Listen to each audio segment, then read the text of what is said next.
សំឡេងក៏គិតថាចម្រៀង Lo-Fi សោះ Yeah Light it up បន្ធូរអារម្មណ៍រឿងរ៉ាវក្នុងចិត្ត Check it out ក្រោមពន្លឺច័ន្ទរាត្រីដ៏ស្ងប់ស្ងាត់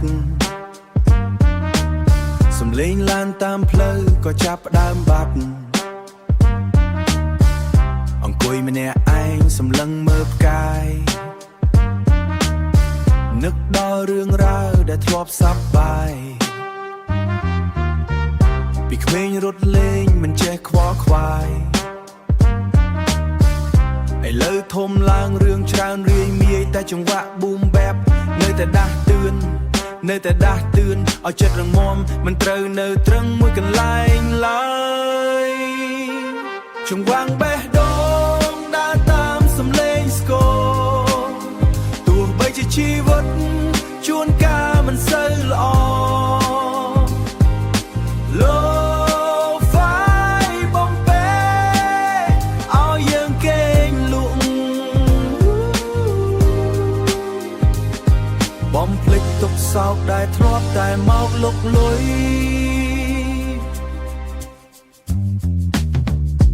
ពេញកាហ្វេហុយនៅលើឈើ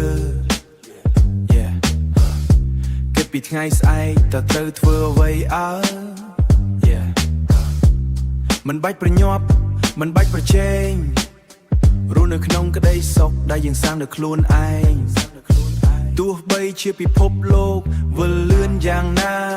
ក៏យើងនៅតែមានចម្រៀងជាមិត្តភក្តិម្នាក់ដែលណាស្ដាប់សាប់សំឡេង vinyl ក៏គិតតិចបំភ្លេចរឿងដែលស្មុគស្មាញឲ្យរលាយបាត់អស់ទៅ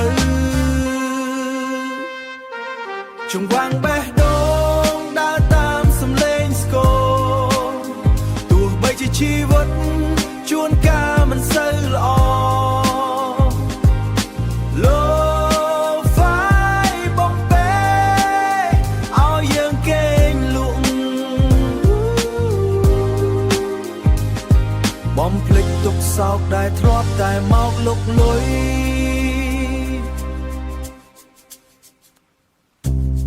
Chill out man សម្រាប់ខ្លះទៅជីវិតនៅមានវែងឆ្ងាយ Good vibes only Peace Yeah សំឡេងភ្លេងរលត់ទៅបន្តិចម្ដង